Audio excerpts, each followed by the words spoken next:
Hello, friends. Firstly, I acknowledge the traditional owners of the land on which we are meeting.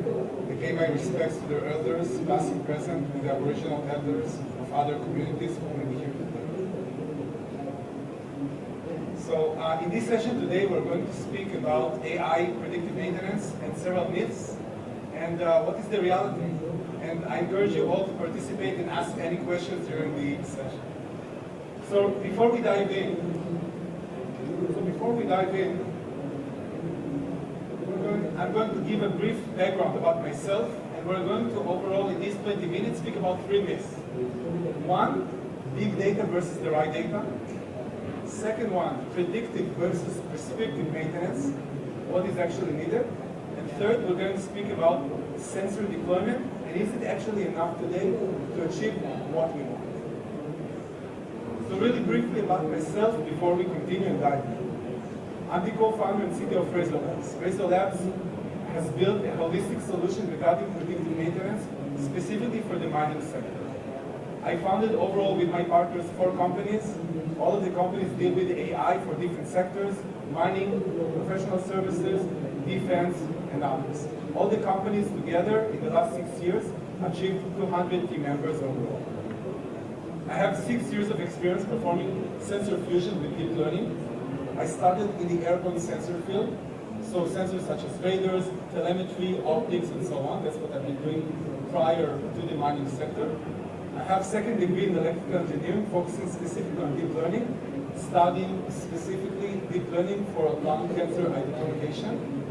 And I also advise the multinational companies regarding digital innovation, digital transformation, etc. in these fields.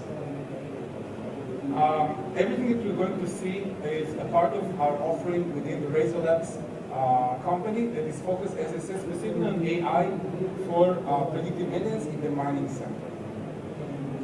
So all of these myths are part of predictive maintenance, and as was presented previously, predictive maintenance is a fact today.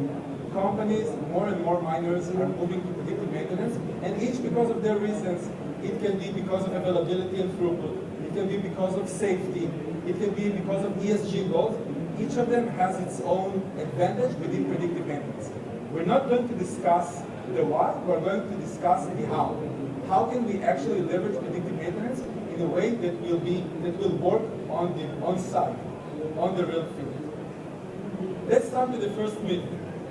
So the first myth is the big data that we collect today, that miners collect, can be easily leveraged for predictive maintenance. This is the myth. This is what many groups and miners, obviously it's a generalization, but what many groups think today. The reality, unfortunately, is a bit different. We're going to see it in a second, but in a nutshell, when we speak about big data in mining today, it is mainly composed of what we get from our PLC and the historian. So while it is really big data, terabytes and terabytes of data, many times it will not be the right data for predictive maintenance. Now, let's take 3 minutes and dive a bit into that, into this myth and reality. So, what is the big data that is actually existing in miners? So this is the automation pyramid. I guess you're very familiar with it. When we speak about big data that miners collect, it will mostly be the first 3 layers of the pyramid. It will be the sensors that you have on site, so temperatures, torques, weightometers, flows, density, etc., etc. Obviously, they all go into your historian, and this will mainly be the raw data that is processed by AI today in the mining companies. The labels, meaning what the models are trained against, right? What are the values? Will be the data coming from the MES systems, right? What are the delays of the machines, and the data coming from ERPs such as SAP when the maintenance was performed. In a nutshell, obviously, again, it's a generalization. This is the big data that is leveraged by most data science groups in order to perform predictive maintenance. But now, let's take a break for a second and go and ask the real Con1 teams, the condition monitoring teams on sites that has been performing predictive maintenance for 30 years or more now. What do they, as experts in the field, as domain experts, use for predictive maintenance? So actually, the historian data will be just a secondary, right? A secondary source of data. if you ask them, they will use actually very different data sources. First of all, it will be vibration data. Vibration data gives you a very good indication of the failures of all the rotating equipment, whether it's the motors in your conveyors, whether it's the mills, whether it's the crushers, whether it's the gearboxes in the stockyard equipment. This will be the #1 data that will be leveraged for predictive maintenance, but unfortunately, in most cases, it will not be a large part or not exist at all in the big data databases that currently miners have. Not only that, many of these sensors don't even allow exporting the raw data for this kind of analysis. In addition, oil analysis is another major source that many times does not exist as a part of this big data. The oil analysis gives an indication of lubrication failures, oil contaminations, debris, etc., etc. In addition, thermography, and finally, historian. So the analogy that I want to use here is that using the regular current big data that in most time exists is very similar to actually coming to the doctor, giving him the telemetry from your Apple Watches, and asking him to use this telemetry to diagnose your diseases. Basically, his hands are tied because this is a very partial data. And all of these data sources are actually needed to perform a complete holistic condition monitoring. So if you want a really actionable condition monitoring, from our experience in the market in the last 6 or 7 years, these data sources are critical in order to be able to cover all the failures and really get the predictive maintenance to provide actionable results.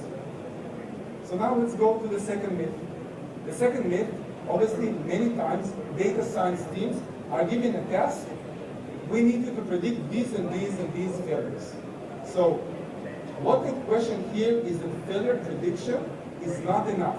Just predicting that this failure, this bearing failure, or this gear mesh failure will happen in a month or two is not enough to actually gain value from the predictive maintenance system.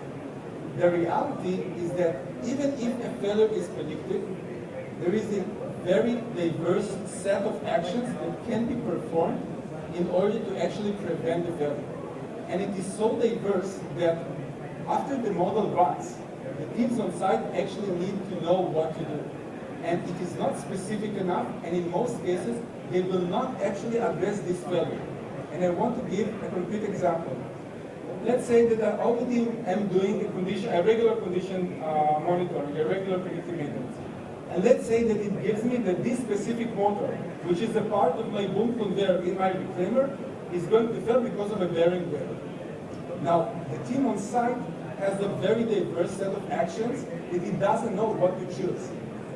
Is it because of an overload? Because an overload will drive very specific actions. Is it oil contamination? Is it imbalance of the belt that basically wears the pulley and wears the bearing within? Or is it a lubrication failure? Each of them will drive very different actions. And if you are not narrow enough and you're not precise enough in telling them what needs to be done, the investigation time that will be needed from their side to actually know what specifically needs to be done will translate into just, in most cases, no action. In most cases, they will not have the time to perform the investigation, and they will just not deal with the issue.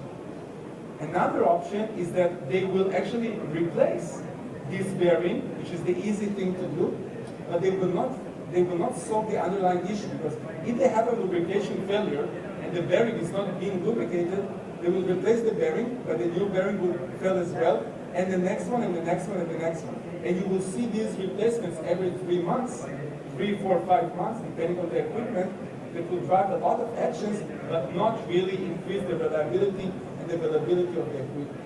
So we need to make sure that we don't just predict the failures and let them know when they're happening, but that we're giving them the specific action of what needs to be done.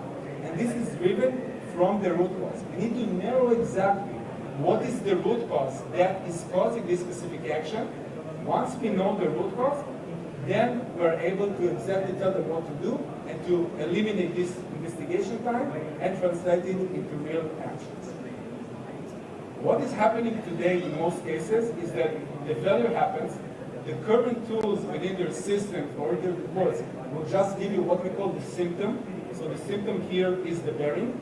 They will go and deal with the symptom, but as we said, the failure will happen again and again and again, and you will see this circle iterating over and over again every 3, 4, 5, 6 months, depending on the equipment, not really realizing the value from the model and from the predictive maintenance. So this is why it is so important to be able to give exact insights. With number 3, many companies think that deploying sensor automatically solves predictive maintenance, right? Let's just buy sensors that come with the buzzword of predictive maintenance, and it will be just sorted out. The reality, unfortunately, is much more complex. Most sensors, if you look at the raw data that you get from the sensors, it needs a very substantial both expertise and resources of time in order to actually analyze them automatically. If you're looking at the site, whether it's gold, copper, nickel, or iron ore, the amount of equipment and the amount of flood of the data is so high that it's just impossible to actually manually translate these raw data into the actions that we described earlier. Even if the expertise exists, the amount of time will just not be enough to monitor a fleet of, in this case, fixed assets, whether it's 50, 60, 70 pieces of equipment. But even sensors that come built in with analytics, the analytics is very narrow for that specific sensor. And as we're going to see now, it is not enough. So let's take the same example of the bearing wear in the motor. Let's say that this motor is in a boom conveyor of a reclaimer. We'll see that in order to actually identify the root cause, we need many sensors working together, many sensors being fused together.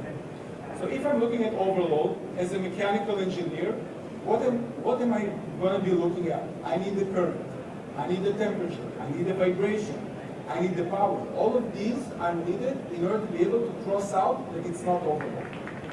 For the second open combination, I need again the vibration to tell me that there is some lubrication issue, but I also need to verify it against my oil analysis, right? So each of these sensors alone is not enough. When they're taken together, I'm able to also cross out all contamination. Let's say I have an imbalance in the belt, right? In the conveyor, in the reclaimer, I have a boom conveyor. It is imbalanced and it is making the bearing being worn out much faster than regular. For that, I need, again, the vibration to know that there is a bearing failure. I need maybe a camera to tell me whether it's really imbalanced. Do I see there a decentralization of the ore? Do I see there decentralization of the belt on the conveyor? This is a critical input that is needed for me to be able to verify that this is imbalanced. From the historian and telemetry, I will be needing the tension values, weightometer, etc., etc. All of this, only when it's taken together, I'm actually able to finally cross out the imbalance. And finally, okay, let's say that it is really a lubrication issue in this case. Again, I've taken the alarms of the pump, I've taken the flow, the density, etc., etc., and when combining it with vibration, I'm able to say, okay, this is really a lubrication issue. I know that the automatic lubrication system hasn't been working correctly in the past 2-3 months, and it should be fixed because otherwise the new bearing will fail as well, and the next one and the next one. It means that if you just buy sensors alone, and even if these sensors already are equipped with built-in analytics, you need an analytics layer that looks among the sensors, that is able to compose together or to fuse together various sensor types. So we've spoken here about vibration, about telemetry, about cameras, all analysis. Obviously, it differs from one case to another. Only when you look at it holistically, from all of these sensors combined, then you're able to say, okay, it's not this, it's not that, it's not that. Okay, this is lubrication issue, that's what needs to be done. And the person on the site, they don't care about AI or deep learning or sensor fusion, etc. They just want to know what to do. They don't want to be bombarded by bearing failures everywhere that they don't know what to do with them. But once you give them this specific, very simple action, do this here, do that there, and it's a recommendation, obviously, it becomes much simpler for them and much easier for them to actually translate it to value, which is high reliability, higher throughput, obviously less time spent near machines in critical conditions, so it's much safer, etc., etc. So our notion is that condition monitoring and predictive maintenance should be holistic, because only once you fuse all these sensors together, the vibration, the cameras, the telemetry, and the oil, and you fuse them in order to provide the specific prescriptive actions together, and you do it in an online manner throughout the entire site, so you don't miss anything, only then it will be actually translated from our experience in many years of working in this industry with various miners, literally all mineral types, only then it will be translated to real results on the field.